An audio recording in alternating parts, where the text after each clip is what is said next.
ओम। गोपिका। ॐ शिवनाम्नि विभाविते अन्तरङ्गे महति ज्योतिषि मानिनी मयार्थे दुरितान्यपयान्ति दूरदूरं मुहुरायान्ति महान्ति मङ्गलानि स्मृते सकलकल्याणभाजनं यत्र जायते पुरुषस्तमजं नित्यं व्रजामि शरणं हरिम्।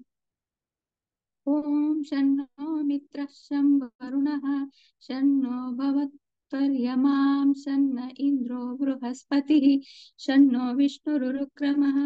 नमो ब्रह्मणे नमस्ते वायो त्वमेव प्रत्यक्षं ब्रह्मासि त्वमेव प्रत्यक्षं ब्रह्म वदिष्यामि कृतं वदिष्यामि सत्यं वदिष्यामि तन्मावतु तद्वक्तारमवतु अवतु माम् अवतु वक्तारम्। ॐ शान्ति शान्ति शान्तिः। सहना भवतु सहनौ भुनक्तु सह वीर्यं करवावहै तेजस्विनावधीतमस्तु मा विद्विषावहै। ॐ शान्ति शान्ति शान्तिः। यश्छन्दसां वृषभो विश्वरूपः छन्दोऽभ्योऽध्यमृता सम्बभूव समेन्द्रो मेधया शृणोतु अमृतस्य देवधारणो भूयासं शरीरं मे विचर्षणं जिह्वा मे मधुमत्तमां कर्णाभ्यां भूरि विश्रुवं ब्रह्मणः कोशोऽसि मेधया पिहितः श्रुतं मे गोपाय ॐ शान्ति शान्ति शान्तिः। अहं वृक्षस्य रेरिव कीर्तिः पृष्ठं गिरेरिव उद्भववित्तो माजिनीव त्वमृतमस्मि द्रविणगुं सुवर्चसं सुमेधामृतोक्षितः इति त्रिशङ्कोर्वेदानुवचनम्। ॐ शान्ति शान्ति शान्तिः। पूर्णमदः पूर्णमिदं पूर्णात् पूर्णमुदच्यते पूर्णस्य पूर्णमादाय पूर्णमेवावशिष्यते। ॐ शान्ति शान्ति शान्तिः। आप्यायन्तु ममाङ्गानि वाक्पाणि चक्षुषु श्रोत्रमधो बलमिन्द्रियाणि च सर्वाणि सर्वौ ब्रह्मोपनिषदं माहं ब्रह्मा निराकुर्यां मा मा ब्रह्म निर्मा करोतु निराकरणमस्तु निराकरणमे अस्तु तदात्मनि निरतेय उपनिषत्सु धर्मास्ते मयि सन्तु ते मयि सन्तु। ॐ शान्ति शान्ति शान्तिः। वाङ्मे मनसि प्रतिष्ठिता मनो मे वाचि प्रतिष्ठितम् आविराविर्मयेदि वेदस्य माणिस्तः श्रुतं मे वा प्रहोसीः अनेनाधीतेनाहोरात्रान् सन्ददामि श्रुतं वदिष्यामि सत्यं वदिष्यामि तन्मा भवतु तद्वक्तारमवतु अवतु माम् अवतु वक्तारम्। ॐ शान्ति शान्ति शान्तिः। ॐ भद्रन्नो अभिवादय मनः। ॐ शान्ति शान्ति शान्तिः। ॐ भद्रं कर्णेभिः शृणुयाम देवाः भद्रं पश्येमाक्षभिर्यजत्राः स्थिरैरङ्गैस्तुष्टुवागं सन्तनूभिः व्यशेम देवहितं यदायुः स्वस्ति न इन्द्रो वृद्धश्रवाः स्वस्ति न पूषा विश्ववेदाः स्वस्ति नस्ताक्षो अरिष्टनेमिः स्वस्ति नो बृहस्पतिर्ददातु। ॐ शान्ति शान्ति शान्तिः।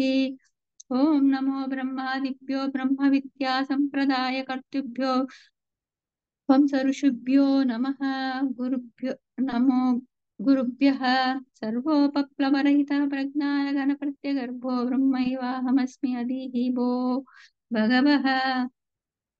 सदाशिवसमारम्भां शङ्कराचार्यमध्यमाम् अस्मदाचार्यपर्यन्तां वन्दे गुरुपरम्पराम्। नारायणं पद्मभुवं वसिष्ठं शक्तिं च तत्पुत्रपराशरं च व्यासं सुखं गौडपदं महान्तं गोविन्द योगीन्द्रमथास्य शिष्यं श्रीशङ्कराचार्यमथास्य पद्मपादं च हस्तामलकं च शिष्यं तं त्रोटकं वार्तिकारमन्या नमः सद्गुरुं सन्ततमानतोऽस्मि। स्मृतिस्मृतिपुराणानां आलयं करुणालयं नमामि भगवत्पादशङ्करं लोकशङ्करं यदविद्याविलासेन भूतभौतिकसृष्टयः तं नौमि परमात्मानं सच्चिदानन्दविग्रहं शङ्करं शङ्कराचार्यं केशवं बादरायणं सूत्रभाष्यकृतौ वन्दे भगवन्तौ पुनः पुनः श्रीदक्षिणामूर्तिस्तोत्रम् मौनव्याख्या प्रकटितवरब्रह्मतत्त्वं युवानं वर्षिष्ठान्तेव सदृशिगणैरावृतं ब्रह्मनिष्ठैः आचार्येन्द्रं करकलितचिन्मुद्रमानन्दमूर्तिं स्वात्मा रामं मुदितवदनं दक्षिणामूर्तिमीडे विश्वं दर्पणदृश्यमाननगरी तुल्यं निजान्तर्गतं पश्यन्नात्मनि मायया बहिरिवो भूतं यदा निद्रया यत्साक्षात् कुरुते प्रबोधसमये स्वात्मानमेवाद्वयं तस्मै श्रीगुरुमूर्तये नम इदं श्रीदक्षिणामूर्तये बीजस्यान्तरिवाङ्करो जगदिदं प्राग्निर्विकल्पं पुनः माया कल्पितदेशकालकलना वैचित्रचित्रीकृतम् मायावीव विजृम्भयत्यपि महायोगी वयस्वेच्छया तस्मै श्रीगुरुमूर्तये नम इदं श्रीदक्षिणामूर्तये यस्यैव स्फुरणं सदात्मकमसत्कल्पार्थकं भासते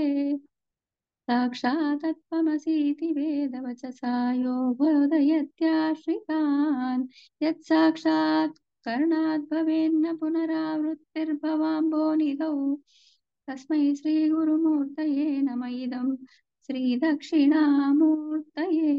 नानाचित्रघटोदरस्थितमहा दीपप्रभाभास्वरम् ज्ञानं यस्य तु चक्षुरादिकर्णद्वारा बहिर्स्पन्दते जानामीति तमेव भान्तिमनुभात्ये तत्समस्तं जगत् तस्मै श्रीगुरुमूर्तये नम इदं श्रीदक्षिणामूर्तये देहं प्राणमपीन्द्रियाण्यपि चलां बुद्धिं च शून्यं विदुः श्रीबालाङ्कजडोपमा स्वहमिति भ्रान्ताभृशं वादिनः मायाशक्तिविलासकल्पितमहा व्यामोहसंहारिणे तस्मै श्रीगुरुमूर्तये नम इदं श्रीदक्षिणामूर्तये राहुग्रस्तदिवाकरेन्दुसदृशो मायासमाच्छादन तन्मात्रः करणोपसंहरणतो यो भूषुषुप्तुः पुमान्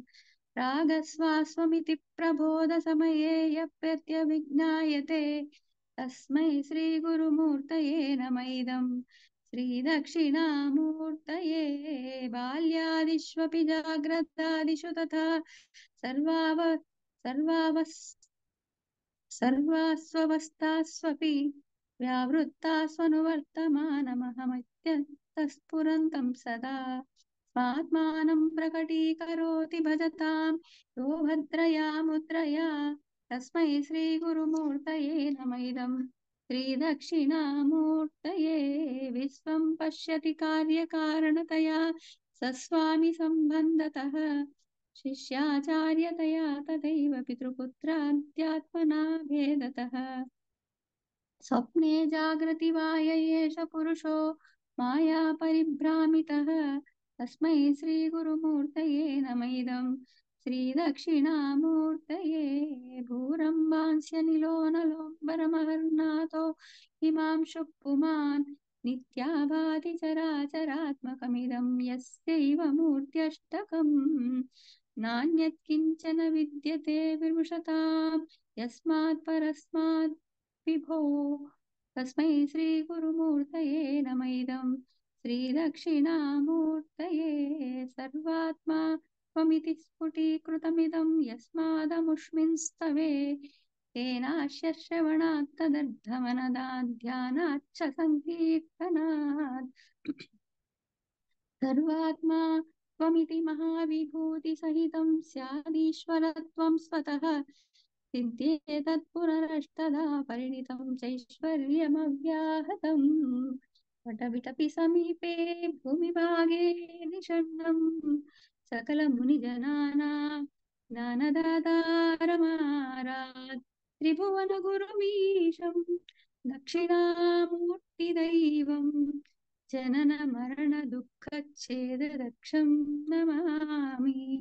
चित्रं वटतरोर्मूले वृद्धा शिष्या गुरोर्युवा गुरोस्तु मौनं व्याख्यानम् शिष्यास्तु छिन्नसंशयाः अङ्गुष्ठतर्जनीयोगमुद्रा व्याजेन देहिनां हृद्यर्धं ब्रह्मजीवैक्यं दर्शयन्नोऽवतात् शिवः समं सर्वेषु भूतेषु तिष्ठन्तं परमेश्वरं मन्नादः परमात्मानं प्रणतोऽस्मि सदा शिवं प्रणतोऽस्मि सदा शिवम्।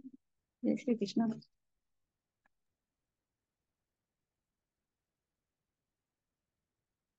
प्रणतोऽस्मि सदा शिवम्।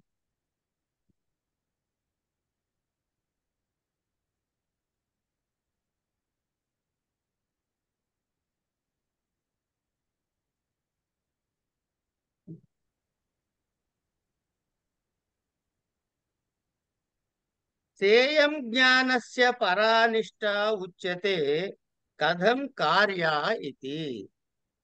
बुद्ध्या विशुद्धया युक्तो धृत्यात्मानं नियम्य च शब्दादीन् विषयांस् त्यक्त्वा रागद्वेषौ युधस्य च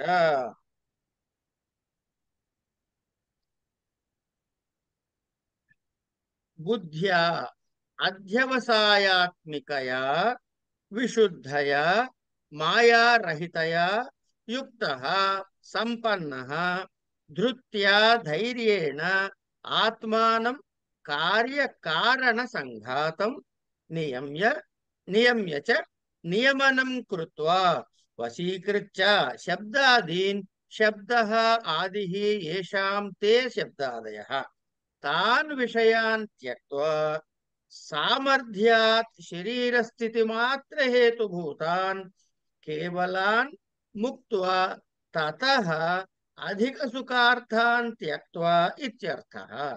शरीरस्थित्यर्थत्वेन प्राप्तेषु च रागद्वेषौ व्युदस्य च परित्यज्य।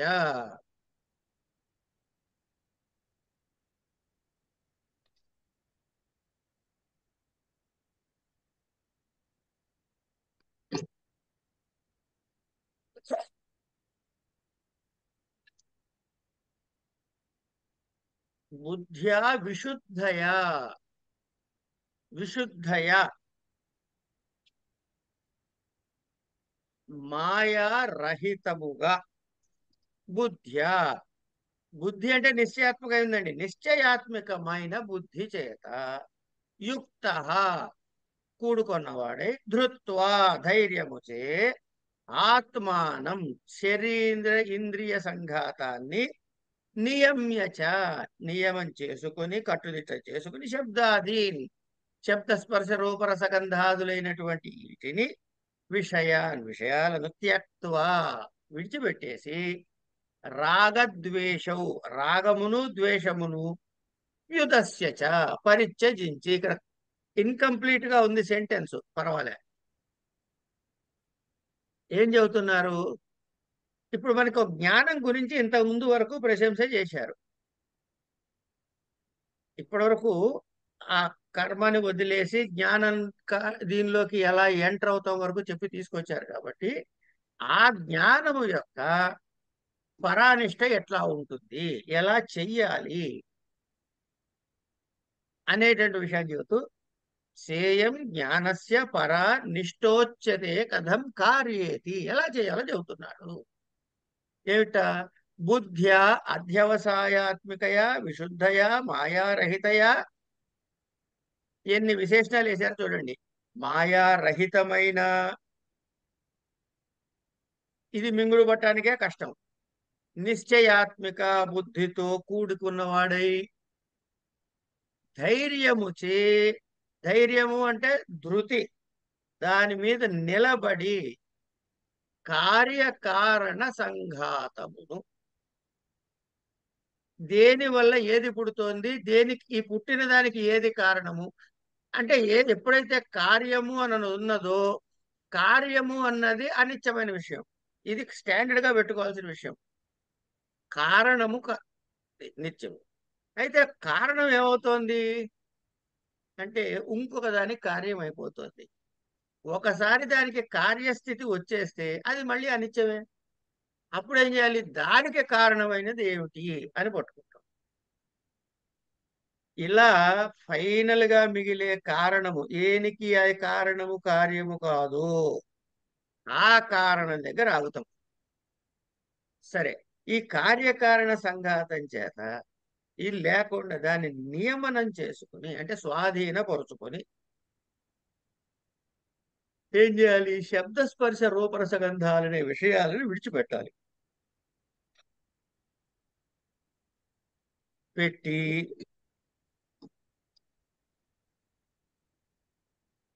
మనకి శరీర స్థితిని కాపాడుకోవటానికి ఎంతవరకు అవసరమో అంతవరకు దాన్ని మర్యాద ఇవ్వాలండి. అంచేత శరీర స్థితి మాత్రముగా ఉన్న వాటికి కాకుండా వాటికంటే ఎక్కువ ఏదైనా ఉందనుకోండి, సుఖం అంటే శరీరము నిలబడ స్థితిగా ఉండటానికి. అందుకే దాన్ని ఇంగ్లీష్ లో అంటుంటారు కొంతమంది, they lead a frugal life అండి అంటాడు. అంటే చాలా లిమిటెడ్ గా ఎంతవరకు అవసరం అంతవరకే ఉండటం. దానికన్నా ఏమాత్రం ఎక్కువైన సుఖం కోసం ప్రయోజనం కలిగిందైనా ఉంటే అది విడిచిపెట్టి, సరే ఇది విడిచిపెట్టడం అంటే మనం ఇప్పుడు ఏం చెప్పాడు, శరీర స్థితి మాత్రాని కోసం వీటికి ఉంచొచ్చుకోవచ్చుగా, సుఖం చూసుకోవచ్చుగా. సుఖము సుఖము అన్నది శరీర స్థితి మాత్రం కోసం వరకు చూసుకుని అంతకన్నా అధికమైనది విడిచిపెట్టు అంటే శరీర సుఖం వరకు చూసుకోమని చెప్తున్నట్టేగా అని ఎక్కడ అనుకుంటాం అని వెంటనే చెబుతున్నాడు ఆయన. శరీర స్థితి నిమిత్తము కూడా ప్రాప్తమైన వాటిలో రాగద్వేషాన్ని పరిత్యజించి, అమ్మయ్య ఈ సుఖం మీద రాగము, ఇది ఇంకా కలగలేదే అనే దుఃఖము ద్వేషము ఇచ్చాది, ఇవి రెండు కూడా పరిత్యజించి అంటే సమస్థితిలో ఉండవలె. శరీర స్థిత్యర్థమైనటువంటిదైనా కూడా శరీర స్థిత్యర్థత్వేన ప్రాప్తేషు చ రాగద్వేషౌ దాని మీద కూడా రాగద్వేషాల్ని విడిచిపెట్టి అని మొదలెట్టారు. అంటే జ్ఞాననిష్ట విశుద్ధయా అనే ఒక పదం ఉంది ఇందులో. ఈ విశుద్ధ శబ్దం ఏమిటి అంటే దేనికి చెప్పాడు విశేషణంగా, బుద్ధ్యా. బుద్ధికి ఈ విశుద్ధయా అనేటి బుద్ధి అన్నాడు, విశుద్ధయా అన్నాడు కాబట్టి ఈ విశేషణం దానికి పడింది. కాబట్టి ఏమిటది, ఈ శుద్ధత్వం ఏమిటి, విశుద్ధత్వం ఏమిటి అంటే ఇది చేస్తే రైటా రాంగా, ఇది కరెక్టా కాదా, అలాంటి అతి స్వల్పమైనటువంటి సంశయము కూడా, విచికిత్సలు కూడా లేకుండా, సర్వ సంశయ విపర్యయలు లేనటువంటిది, అది విశుద్ధయ. బుద్ధ్యా, ఇప్పుడు ఈ బుద్ధిలో ఏంటి బుద్ధి అంటే ఏమిటి, వ్యవసాయాత్మిక బుద్ధి, నిశ్చయాత్మకమైనది కదా బుద్ధి. ఏమిటి నిశ్చయం చేయాలి, ఇప్పుడు శ్లోకంలో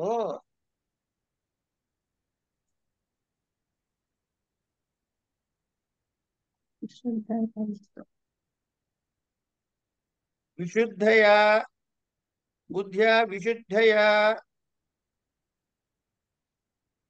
ఈ బుద్ధి ఏమిటి నిశ్చయం చేసుకోవాలి, నిశ్చయాత్మిక బుద్ధి వ్యవసాయ ఏమిటి నిశ్చయం చేసుకోవాలి అంటే అహం బ్రహ్మాస్మి ఇత్యాది వేదాంత వాక్యములతో పుట్టినటువంటి జన్యమైన, ఇక్కడ ఏంటి రూఢి చేసుకుంటున్నాడు, వేదాంత వాక్యాల్ని రూఢి చేసుకుంటున్నాడు. ఎలా రూఢి చేసుకోవాలి, చేసుకోవాలి అంటే విశుద్ధయ. ఇది నిజమేంటారా, ఏమంటే నాకు ఎదురకుండా ఇంత చెట్టు కనపడుతుంది, దున్నపోతులాగా మనిషి కనపడుతున్నాడు, ఇవన్నీ వ్యవహారం నడుస్తోంది, ఇదంతా కలిపి అంతా ఒకటే, అదంతా ఆత్మ పదార్థమే, అదంతా బ్రహ్మమే, ఎట్లా అని ఒక శంక మనకు వద్దన్నా వస్తుంది. ఇగో ఆ వచ్చిందంటే విశుద్ధత్వం లేనట్లెక్క. కనుక వేదాంత వాక్యజన్యమైనటువంటి బుద్ధి వృత్తిలో ఎల్లప్పుడూ ఉన్నటువంటి స్థితి కలవాడై ధైర్యము చేత, ధైర్యంతో శరీరేంద్రియ సంఘాతము వల్ల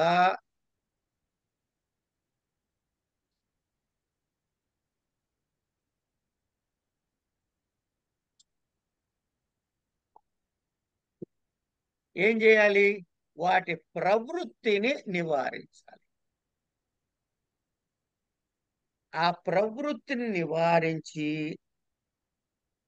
ఆత్మచింతన వైపుకు మరలించి, అంటే ఎక్కడ చెప్తాయి వెంట మరలిస్తారండి? శరీర ఇంద్రియాల్ని మనం కట్టడి చేయడం ఎట్లాగా, దీన్ని మరలించడం ఎట్లాగా అంటే దానికి యోగ శాస్త్రంలో చెప్పాడు విశేషాలు. అంటే యోగ శాస్త్రంలో చెప్పినటువంటి సాధనా విశేషాల ద్వారా ఈ సాధనంతా చేసి ఏం చేయాలైతే చేస్తే ఏమిటవుతుంది అప్పుడు మనకి అంటే ఈ శబ్ద స్పర్శ రూపరసగంధాలనే భోగాలతో, ఈ భోగాలన్నీ మనకి బంధహేతువులుగాను,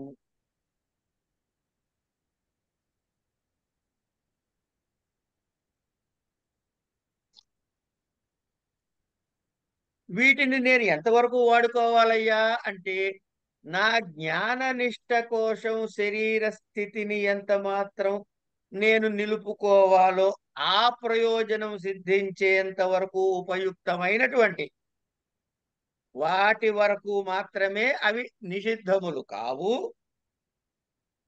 తద్భిన్నమైనవన్నిటి కూడా నిషిద్ధములు అని శరీర స్థితి మాత్రార్థమైన వాటి యందు కూడా రాగద్వేషాల్ని పరిత్యజించి, అంటే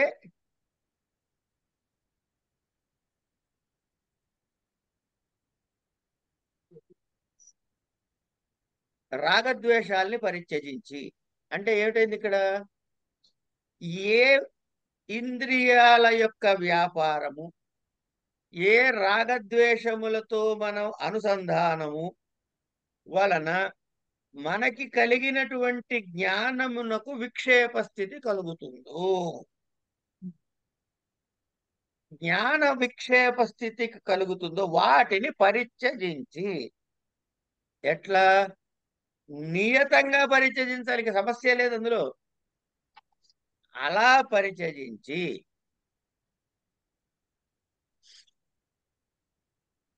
అప్పుడు ఇక్కడ దాకా ఏంది సెంటెన్స్ పూర్తి కాలే ఇంకా. అదే ఆ ఇది మాట ఎందుకు సెంటెన్స్ అన్నారో అర్థం కావట్లేదు నాకు. ఏది? ఇన్కంప్లీట్ సెంటెన్స్ గా ఉంది అని మొదట చెప్పారు మీరు. అంటే అప్పుడే బుద్ధి. అప్పుడు మనం ఏం చేయాలంటే ఉమ్, అప్పుడు మనం ఏం చేయాలంటే ఉమ్,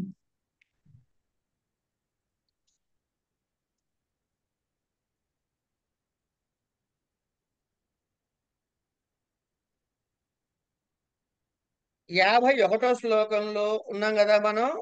అవునండి. 51వ శ్లోకంలో ఉంటే ఒకసారి పేజీలు వెనక్కి తిప్పుకుని 50వ శ్లోకంలోకి వెళ్ళాలన్నమాట. ఉహు, వెళ్ళి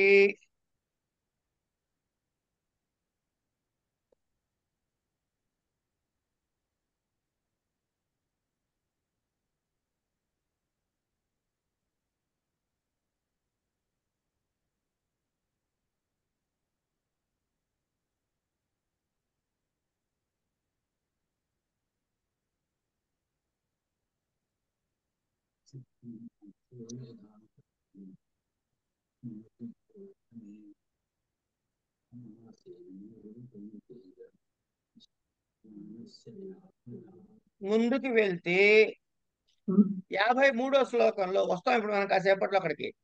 ఉమ్, అహంకారం బలం దర్పం కామం క్రోధం పరిగ్రహం విముచ్య నిర్మమ శాంతో. ఇలా చేస్తే ఏమవుతుందంటే బ్రహ్మ భూయాయ కల్పతే, అంటే బ్రహ్మముగా అవడానికి సమర్థుడవుతాడు. అనే దాంతో తర్వాత మనం అన్వయం చేసుకుందాము, కంగారు పడక్కర్లేదు. ఏమ్మా, క్లారిఫైడా సీత గారు? ఎస్. అంటే మనం ఎంత నిశ్చయాత్మక బుద్ధితో ముందుకి నడుస్తూ ఈ పంచేంద్రియాలు పనిచేస్తున్నా కూడా ఈ ఒక్క విషయానికి దాన్ని మనం లిమిట్ చేసుకోకుండా మనం ఉన్న పరిధిలోనే ఇది కాదు ఇది కాదు అంటూ నెగెట్ చేసుకుంటూ ముందుకెళ్ళాలి అన్ని విషయాల్లోనూ. నాట్ అంతేగా. ఓన్లీ ఎంతవరకు? ఆధ్యాత్మికం. ఎంత మటుకు అంటే మనకి ఇప్పుడు ఆధ్యాత్మికంగా ఎదగటానికి ఈ నిశ్చయాత్మక బుద్ధితో ఒక మనిషి మనం ప్రయాణం చేస్తున్నాడు అనుకుందాం. సో ఈ పంచేంద్రియాలు మనకి పనిచేస్తూనే మీరు ఉంటాయి. ఎప్పుడు ఆ మాట మాట్లాడకండి ఇంకా. అంతే అంటారా? సరే అయితే. అనుమానం లేకుండా. ఎందుకంటే ఒక మనిషి పని చేస్తున్నాడు అనుకోవడం, వాడి గురించి మనకెందుకు అసలు? అది కరెక్టే. ఆ, ఎవడో చేస్తే మనకెందుకు తల్లి? అంటే ఇప్పుడు నా గురించి అనుకుందాం. ఇప్పుడు నాకు అలాంటి ఆఖరి పరిస్థితి ఉంటే కాదు కాదు. మీరు ఆ, జయభారతి గారి గురించి మాట్లాడింది కానీ, రావు గారి గురించి కానీ, రమణమూర్తి గారి గురించి కానీ మాట్లాడే హక్కు మీకు లేదు. లేదు. అవును. వాళ్ళకేమో మీ గురించి, నా గురించి, వీళ్ళ గురించి మాట్లాడే హక్కు లేదు. ఉమ్. రమణమూర్తి గారికి ఏమో మీ గురించి, జయభారతి గారి గురించి, వెంకటేశ్వరరావు గారి గురించి, నా గురించి అంటే ఎవడి బాధ వాడే పడాలి. ఆ పడటంలో వచ్చే ప్రాబ్లమ్స్ ని మనం ఎలా తట్టుకోవాలి అనేది. అలా కాదు, ఇక్కడ ఆ తట్టుకునే స్థితి అంతా దాటిపోయింది ఇక్కడ ఈ శ్లోకం దగ్గర. అవన్నీ దాటుకొచ్చారు, అది వదులుకోకరా నాయన, మళ్ళీ వెనక్కి పోకని చెబుతున్నాడు ఇక్కడ. ఇక్కడ మీకు ట్రైనింగ్ ప్రోగ్రామ్ పెట్టలే. ట్రైనింగ్ ప్రోగ్రామ్ అని ముందు అధ్యాయంలో చెప్పేశాడు. ఇక్కడ నిజంగా ఇక్కడ పరమాత్మ he's taking something for granted. అంటే ఇక్కడికి వచ్చిన వాళ్ళు ఇంకా వెనక్కి వెళ్ళకూడదు, వీళ్ళు ఇక్కడే ఆ ఉండాలి.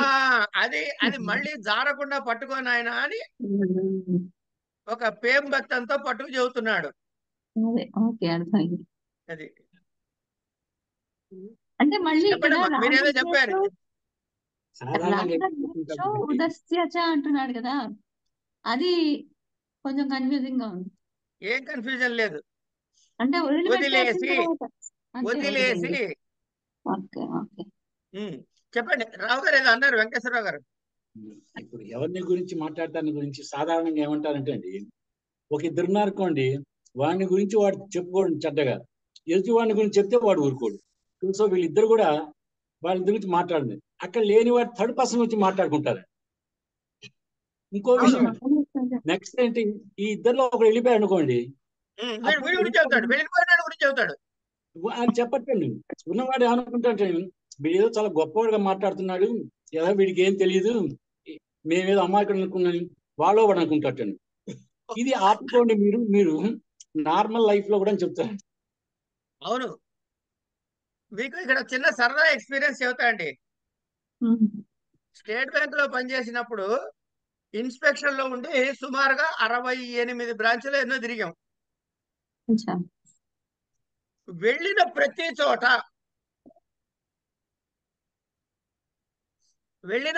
చోట బ్రాంచ్ మేనేజర్ గారు చెప్పే స్టాండర్డ్ స్టేట్మెంట్ ఒకటి ఉందండి.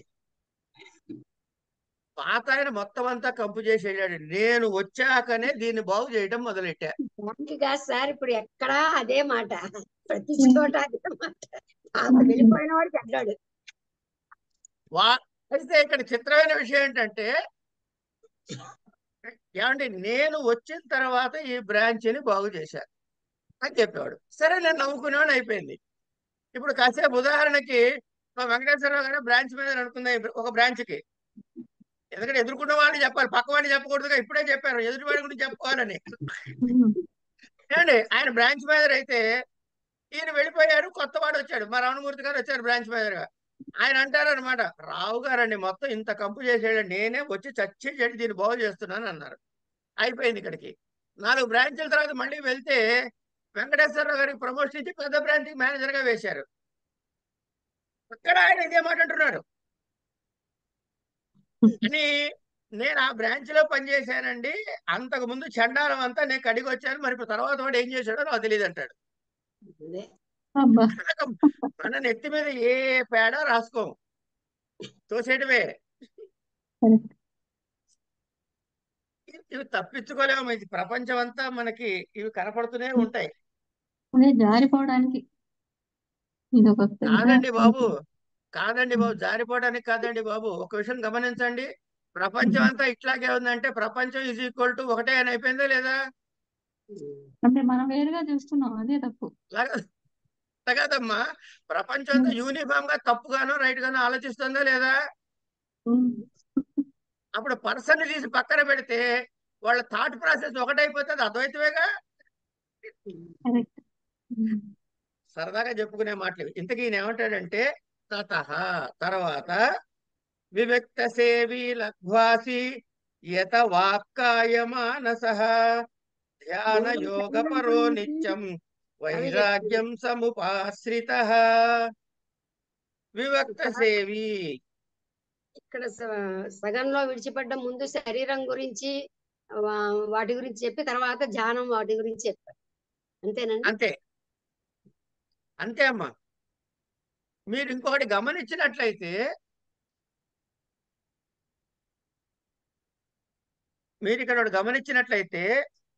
మనం ఒక 25 తత్వాల స్టెప్పులు వేసుకున్నాం కదా. అవును. ఏమీ లేని అంటే ఏకత్వ స్థితి ఎక్కడుంది అంటే పైన ఎక్కడో ఉంది. తర్వాత అవ్యక్తంగా ఉన్నటువంటి మూల ప్రకృతి అన్నాం. సరే, అది చైతన్యమా జడవా ఈ పంచాయతీ మనకి పోవద్దు కాసేపు. చైతన్య స్థితి ఇక్కడి నుంచి ఎక్కడికి వచ్చాడు? బుద్ధి దగ్గరకు వచ్చాడు. బుద్ధి నుంచి అహంకారం, అహంకారం నుంచి మళ్ళీ ఆ 16 ఎలిమెంట్స్ వస్తాయి: జ్ఞానేంద్రియ, కర్మేంద్రియ, తన్మాత్రలు, మనసు. దాని కింద శరీరం, అదే పంచమహాభూతాలు. పంచమహాభూతాలు దేంతో ఏం చేస్తున్నాయి అంటే ఈ శరీర ఉత్పత్తికి కారణం అవుతున్నాయి.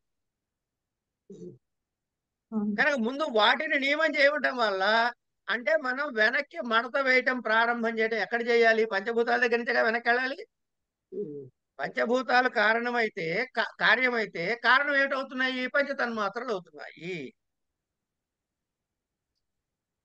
అక్కడికి వెళ్ళాం. వీటిని ఎట్లా నియమం చేయమన్నాడు అంటే, శబ్దస్పర్శ రూపరసగంధాదులన్నిటిని నియమము చేసి అన్నాడు. అవి ఎక్కడున్నాయి అంటే, మళ్ళీ వీటికి కర్మేంద్రియ, జ్ఞానేంద్రియ, తన్మాత్రలు 3 కలిసి ఆపరేట్ అవుతుంటాయి కదా ఈ వ్యవహారానికి. వాటిని మడతేశాడు. దాని పక్కనున్న మనసు దగ్గర ఇప్పుడు ఆగాడు. ఇవన్నీ ఎట్లా తెలుసుకోగలుగుతున్నావు? ఇవి పుట్టడానికి కారణమైన బుద్ధే, ఇవి మళ్ళీ నివృత్తి అవడానికి కారణం కూడా ఆ బుద్ధి దగ్గరే ఆపాడు. కనుక చూడండి, తత్వాలని మళ్ళీ ఎట్లా విత్డ్రా చేయాలో మనకి నేర్పిస్తున్నారు. ఇది గమనించాం. వ్యాసము ప్రెసిస్ రైటింగ్ అండి. ఆ కనుక అంటే ఒక్కటండి, చాలా అసలు వేదాంతం అంత సింపుల్ నాలెడ్జ్ ఇంకోటి లేదండి. మనం దాన్ని కాంప్లికేట్ చేసుకుంటాం. ఈ విషయం తెలిసినవాడు కాబట్టి గురదాడ అప్పారావు గారు ఎన్ని పుస్తకాలు రాసేవరా అని అడిగితే వాడు 9 పేర్లు చెబుతాడు. ఫలానా మేడ్ ఈజీ, ఫలానా మేడ్ ఈజీ అని. అయితే ఇంకో పేరు రాసుకో చెబుతా, కుప్పుసామయ్యర్ మేడ్ డిఫికల్ట్ అంటాడు. కన్యాశుల్కం నాటకంలో వాడికి పేర్లు తెలియలేదు, చదువులేదు, తెలియలేదు. ఊరికి ఊరు ముందుకు అప్పుడు వాడు బాధ తప్పింది పక్కకి పారిపోవాలి. వాడు కుప్పుసామయ్యర్ మేడ్ డిఫికల్ట్ అంటే వాడు ఏం చెప్పినా చాలా క్లిష్టం చేసి పెడతాడు. సూక్ష్మతం అర్థమైతే వేదాంతం అంత తేలిక లేదు. ఆ సూక్ష్మం పట్టుకోకపోతే వేదాంతమైన క్లిష్టమైంది కూడా లేదు. ఏమండి, తేలిగ్గా ఎట్లా వస్తుందండి అంటే, మనకి మనం అందరం కూడా, అంటే శాస్త్రంలో చెప్పినట్టుగా చెప్పాలంటే మనమంతా గొంగళి పురుగులం. మనం గొంగళి పురుగులం అనుకుందాం కాసేపు. అంటే కీటకము అనుకుందాం. ఆ కీటకము అయితే దాని చుట్టూ గుయ్యా గుయ్యా గుయ్యా గుయ్యా నా భ్రమరం తిరుగుతూ ఉంటే, భ్రమరంలోనే ఉంది తిరిగేది అని పేరు. దాన్ని మళ్ళీ కొత్తగా పేరు పెట్టక్కర్లే. మరి తిరుగుతూ ఉంటే వేదాంత వాక్యాల్లో తెలియకుండా అది భ్రమరం, కీట భ్రమర న్యాయం అన్నారుగా. ఈ కీటకం భ్రమరం ఎట్లా అయింది అంటే అది తిరగటం వల్ల. కనుక ఆ చింతల్లో మనం పడి కొట్టుకుంటూ ఉన్నాం అనుకోండి, మనం ఏమవుతాం? అది ముందు అయి తిరిగి తీరాలి. తర్వాత గూడు కడుతుంది సార్. ఆ? ముందు అన్ని తిరగడం అంతా అయిన తర్వాత గూడు ఆ, కడుతుంది. ఆ, గూడు కట్టి ఎందుకు కట్టింది? ఇంకా దాంట్లో ధ్యానం. కాదు, ఇప్పుడు చెప్పిన శ్లోకం నియమ్య మళ్ళీ బయటికి పోకుండా గూడు కట్టుకుని అచ్చా.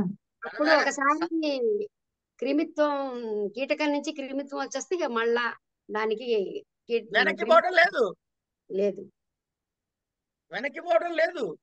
అంటే మారిపోవడం ఇవన్నీ చాలా అల్పమైన ఉదాహరణగా చెప్పుకోవడమే కానీ మన స్థాయి వాళ్ళకి, కిందగా ఉన్నటువంటి మన స్థాయి వాళ్ళకి ఇలాంటి పిచ్చి ఉదాహరణ, మంచి ఉదాహరణ, ఒక మనకు కంటి ముందు కనపడే ఉదాహరణ కోసం ఎదురు చూస్తాం.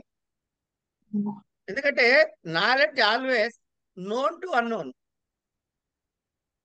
తెలిసిన దాని నుంచి తెలియని దాన్ని చెప్పుకోవాలి. కనుక తెలిసిందేదో తెలిస్తే ఆ పరిధి నుంచి కొంచెం పైకి పెరిగే ప్రయత్నం. మా గురువు గారు అన్నట్టు ఎత్కించిది అధ్యయనం యావద్ అధ్యయనం. సరే, వివిక్త సేవి లఘ్వాసి యత వాక్కాయ మానస 3, ధ్యాన యోగ పరో 4, నిత్యం వైరాగ్య సముపాశ్రిత 5. వివిక్త సేవి అరణ్య నదీ పులినగిరి గుహాదీన్ వివిక్తాన్ దేశాన్ సేహితుం శీలం అస్య ఇది వివిక్త సేవి. అసలు ఇక్కడ గుణమంతా ఇక్కడే ఉందండి. ఈ అడవుల్లో ఎందుకు ఉండాలి, నదుల దగ్గర ఎందుకు ఉండాలి, ఈ ఇసుక తెప్పల మీద పడేందుకు ఏడవాలి, గుహల్లోకి ఎందుకు పోవాలి? చూద్దాం.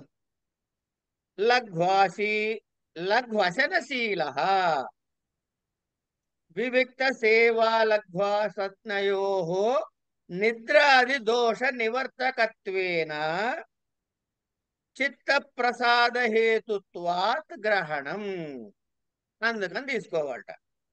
యత వాక్కాయ మానస, వాక్ చ కాయ చ మానసం చ యతాని సంయతాని యస్య జ్ఞాననిష్టస్య చ నిష్టస్య సహ జ్ఞాననిష్టః యతిః యత వాక్కాయ మానసః స్యాత్.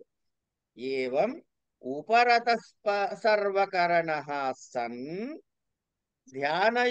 ధ్యానయోగపరః ధ్యాన ఆత్మస్వరూప చింతనం యోగః ఆత్మస్వరూప విషయే ఏవ ఏకాగ్రీకరణం తౌ ధ్యానయోగౌ పరత్వేన కర్తవ్యో యస్య సహ ధ్యానయోగపరః నిత్యం మంత్ర జపాధ్యన్య కర్తవ్యాభావ ప్రదర్శనార్థం. మంత్ర జపాద్యన్య కర్తవ్యాభావ ప్రదర్శనార్థం వైరాగ్యం విరాగభావః దృష్టాదృష్టేషు విషయేషు వైతృష్ణ్యం సముపాశ్రితః సమ్యక్ ఉపాశ్రితః నిత్యమేవ ఇత్యర్థః.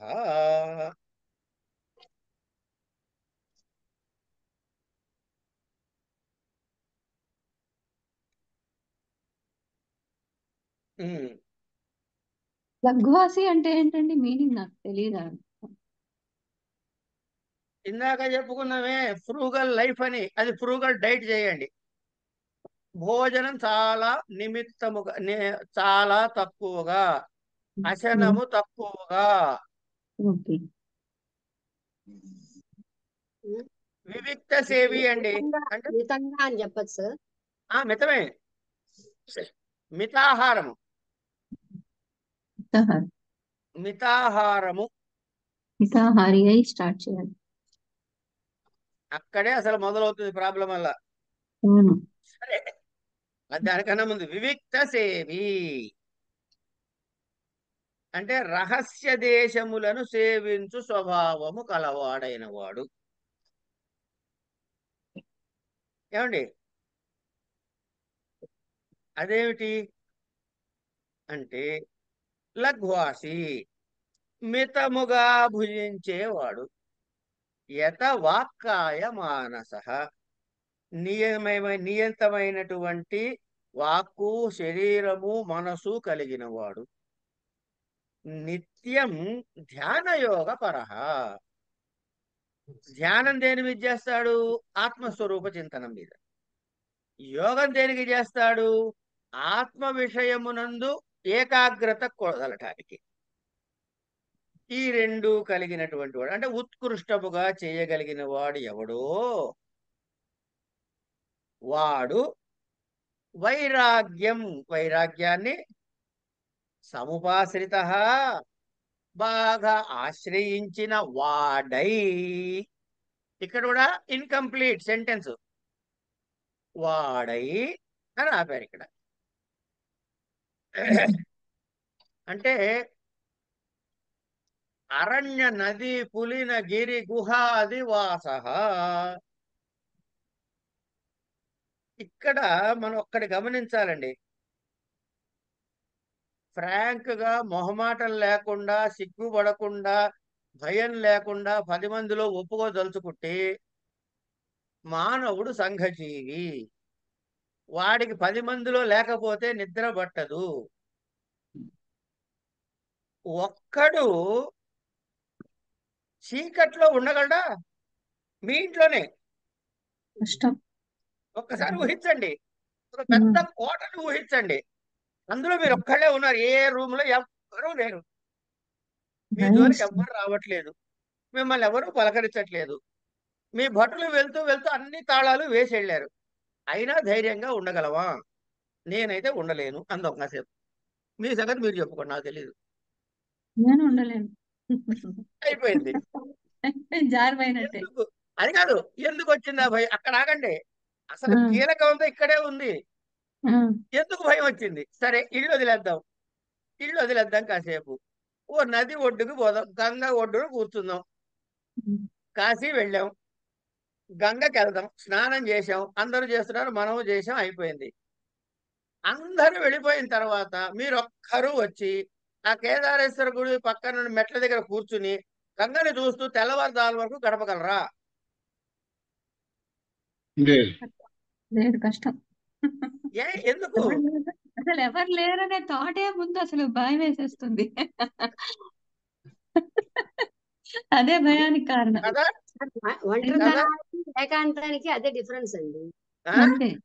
ఒంటరితనం ఏదమ్మా? అంటే భయపడేటప్పుడు, ఒక్కళ్ళు ఉన్నప్పుడు భయపడేది ఒంటరితనం అండి. ప్రశాంతంగా ఏకాంతంలో ఉండి ధ్యానం చేసుకునేటప్పుడు ఆ ఏకాంతానికి ఒంటరితనానికి అదే డిఫరెన్స్. భయం అదే మరి, లేకపోవడం ఒంటరితనాన్ని ఏకాంతం అనుకోకూడదు, ఏకాంతాన్ని ఒంటరితనం అనుకోకూడదు. అనుకోకూడదు అంతే. అండి, అయిపోయింది. సరే, లేదండి, సీతగారు 4-5 సార్లు వెళ్ళొచ్చారు కదా కాశీ. పాపం మాయవాడు వెళ్ళలేదు, అమాయకురాలు నాలాగే. సరే, మా రమణమూర్తి గారు కాశీ 10 సార్లు వెళ్ళొచ్చారు కాబట్టి ఆయన అంటారు, లేదండి, ఆ పక్కన చూస్తే హరిశ్చంద్ర ఘాట్లో శవాలు కాలుతూ ఉంటే మరి భయం వేయదా అంటారు. వద్దయ్యా, అక్కడ వద్దు, తీసేయి, అది ఎందుకు మనకి. హాయిగా మనం ఓ పని చేద్దాం, నైమిసారణ్యం పోదాం. గోమతి నదీ తీరంలో కూర్చో, అక్కడ శవాలు లేవు, శ్మశానం లేదు, ప్రశాంతంగా ఆ మధ్యలోకి వెళ్ళినా బొడ్డు వరకు నీళ్లు రావు, అక్కడ కూర్చుందని రాత్రంతా. వద్దండి, ఆ పక్కన చెట్ల మీద ఏమిటో ఆకులు కదులుతుంటే భయం వేస్తుందండి. అంటే మనం ఒంటరితనాన్ని భరించలేకపోతున్నాము. ఎందుకు భయం వచ్చింది అంటే అది వేరు ఇది వేరు అనే స్థితిలో మనం ఉన్నాం కాబట్టి. రెండు ఉన్నాయంటే రెండో దాని గురించి భయం. ద్వితీయాద్వై భయం భవతి అనేది చెప్తారు కదా పెద్దలు. మనకి తెలియవు అన్ని, పెద్దవాళ్ళనే మాటలు అడిగి తెచ్చుకుని చెప్పుకోవడమే. అంటే ఏంటి? ఇలా ఉండగలిగిన వాడి మానసిక స్థితిని మనం గమనిద్దాం. అంతేగాని అరణ్యంలో పోయి కూర్చో, నదిలో కూర్చో, గిరి గుహాల్లో కూర్చో, రహస్య ప్రదేశాల్లో కూర్చో అని అంటే ఇక్కడ వాడిన పదాన్ని మనం జాగ్రత్తగా గమనించాలండి. స్వామివారు వేసిన పదం ఏంటంటే వివిక్త సేవ్య అరణ్య నదీ పులిన గిరి గుహాది వివిక్త దేశాన్ సేవితుం శీలం అస్య. శీలం అస్య అంటే అది వాడి సహజ లక్షణము అని అర్థం అండి. వ్యాకరణంలో అంతే కదా సార్? అవునండి, బహువ్రీహి సమాసం తద్ధిత ప్రకరణలో చెబుతారుగా. అవును, శీలం అస్య అవును, అంటే అది వాడి సహజ లక్షణం. అవును. అంటే వీడి గిరి ప్రదేశాల్లోనూ అక్కడ ఎక్కడికి పోయినా పోనీ ఏదో ఒకటి చెప్పి వదిలేదు కదండి, ఏకాంత ప్రదేశ అంటే సరిపోతుంది కదా. నదులు, పులినము, అరణ్యము, గుహ, ఎలాంటి ప్రదేశంలో అయినా కూడా తనలో తాను రమించగలిగిన స్థితిలో ఉన్నవాడే ఎక్కడికైనా పోయి ఉండటం అనేటటువంటి వాడి లక్షణం అయింది అది. అంటే ఈ అవును. లక్షణాన్ని చెప్పడం ద్వారా వారి యొక్క బుద్ధి యొక్క పరిపక్వ స్థితిని మనం గమనించుకుందాం. అదే. ఇది ఇక్కడ క్రక్స్ ఇక్కడ ఉందండి. ఈ ప్లేస్ అక్కడ ఉండడం మనకు అవుతుందా అంటే మన ఇంట్లోనే మనం ఉండలేని పని. ఇందాక అనవసరమైన ఎగ్జాంపుల్స్ అన్ని చెప్పుకున్నాం కానీ మనం కేదార్ ఘాట్ పోక్కర్లేదు ఏమండి, మనం పెద్ద ప్యాలెస్ లో కూడా పోక్కర్లేదు. మన ఇంట్లో మన 4 గోడల మధ్య అన్ని లైట్లు తీసేసి 2 గంటలు ఉండండి చాలు. ప్రాక్టీస్ చేయడానికి. ప్రాక్టీస్ గా తల్లి. అప్పుడు కూడా అయ్యో కరెంట్ ఎప్పుడు అంటే వస్తుందో ఏమిటో. జోకేస్తున్నాను నేను. అదే అంటే ఈ భయం పోగొట్టుకోవడానికి. అలా కాదండి, పోదు. 10 మంది భయం చుట్టూ భయం ఉంటా. పోగొట్టుకోవటం అలా కాదమ్మా, భయం పోగొట్టుకోవటం అంటూ ఉండదు. మనం ఇక్కడ గమనించాల్సిన విషయం ఏంటంటే దెబ్బ తగిలితే, చీము పడితే పైన ఆయింట్మెంట్ ఎంత రాసినా పోదు, లోపలికి యాంటీబయాటిక్ పడాలి.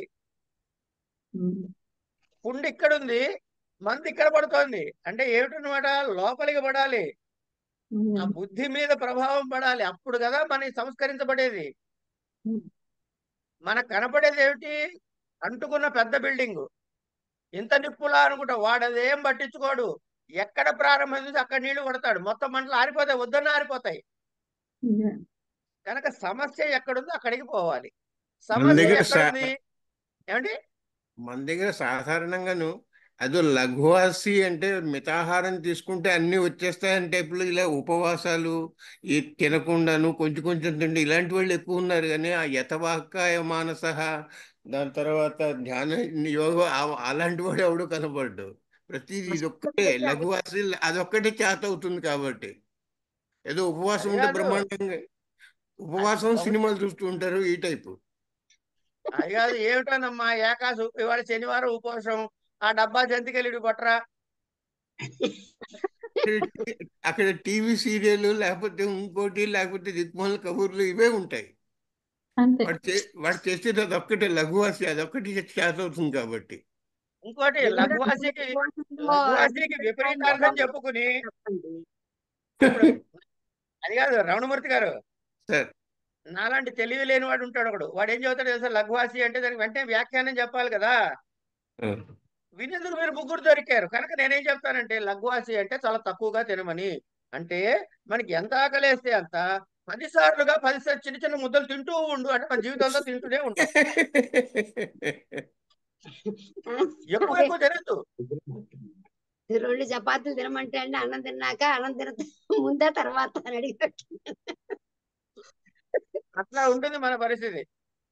అదొక్కటే అందరికి సాధ్యమయ్యేది, అదొకటే చేస్తున్నారు అంతే. మిగిలిన అది కూడా ఏమి సరిగ్గా చేయట్లేదు, అది నేను అనేది. మీకు అందులో షుగరు బీపీ ఉందనుకోండి, ముందు మీ నోటికి అడ్డుపడి తినమని కుక్కేవాడు డాక్టర్ గారు. అవును. అదే అసలు సరే ఇవన్నీ ఉంటాయి కానీ అసలు విషయం ఏంటంటే లఘువాసి మితాహారం తినేవాడు. ఇవి ఏం చేస్తాయిట అంటే నిద్రాది దోష నివర్తకముగా పనిచేస్తాయి. నిద్రాది దోషములు పోవటం ద్వారా చిత్తము యొక్క ప్రసాద స్థితి కలుగుతుంది, అంటే సమస్థితి కలుగుతుంది. దీని తర్వాత నియతమైనటువంటి శరీరము వాక్కు మనసు ఎవరికైతే ఉంటుందో వాడు జ్ఞాననిష్ఠుడవుతాడు. ఇలా మనము సర్వకరణములను అంటే ఈ ఇంద్రియాలన్నిటినీ కూడాను సంయమనము చేసుకున్న వాడై ధ్యాన యోగ పరుడైన వాడు ఎవడైతే ఉన్నాడో వాడేం చేయాలి, ధ్యానం అంటే ఏమిటి, ఆత్మస్వరూప చింతనం. యోగం అంటే ఏమిటి, ధ్యాన యోగ పరుడు అన్నాడు కదా. ధ్యానం అంటే ఆత్మస్వరూప చింతనం, యోగము అంటే కనుక మనసు దాని నుంచి చంచలత్వం పొందకుండా ఆ ఆత్మస్వరూప చింతన మందు ఏకాగ్రముగా ఉండే స్థితి. ఈ రెండు గలక ఉత్కృష్టంగా చేయగలిగిన వాడు ఎవడైతే ఉన్నాడో వాడు ధ్యాన యోగ పరుడు. అలాంటి వాడు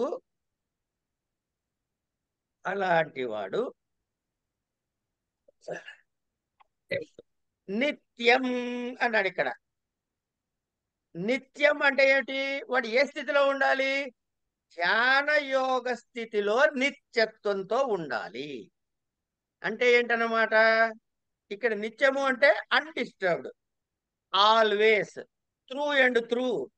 అప్పుడు ఏమైంది వీడికి అంటే ఆత్మచింతనలోనే సదా ఉన్నవాడికి మళ్ళీ మంత్రం చేసుకునేందుకు నేను ఇప్పుడు చింతన చేస్తానండి. 12 to 1 నా చింతన టైం అండి. మార్నింగ్ 9 to 8 నేను ఏంటంటే ముందు మంత్రానుష్ఠానం చేస్తానండి, తర్వాత కాసేపు జపం చేసుకుంటానండి, తర్వాత ఏమన్నా కాస్త దేవతార్చన ఇవన్నిటినీ ఎక్స్క్లూడ్ చేయబడింది ఇక్కడ నిత్యము అనే శబ్దం చేత.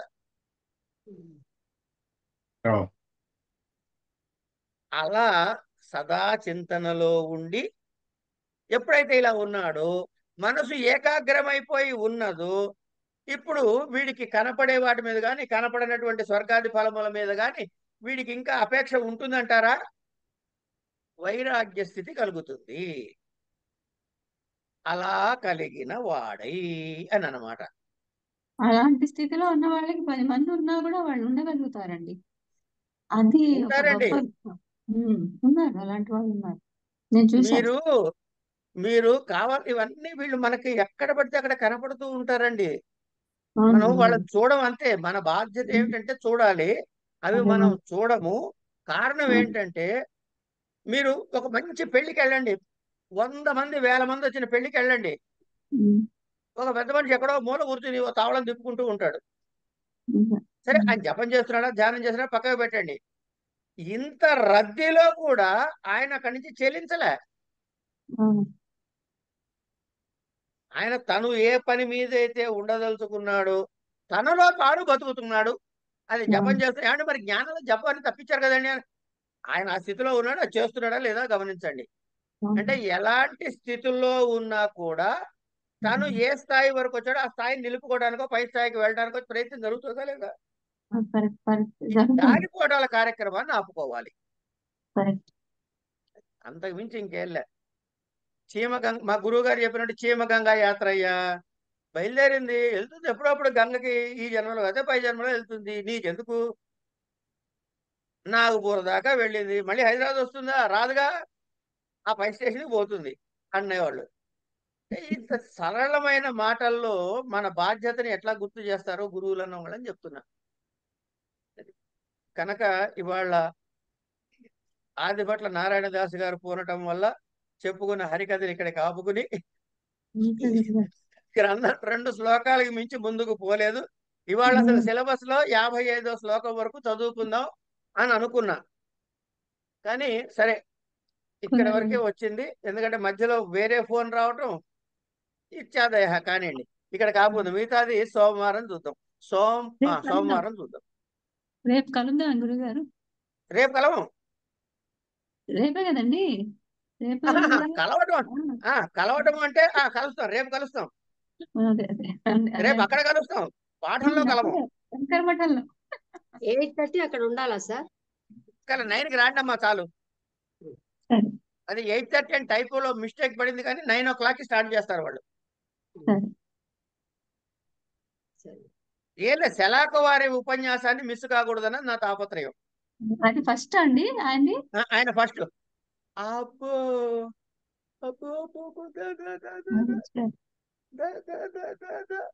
Super super. ఎవరు వచ్చారు చూడు. నమస్తే చెప్పు. నమస్తే. మొన్న వచ్చిన పాపాయే కదండి. ఇదే హలో రైట్. ఉంటా.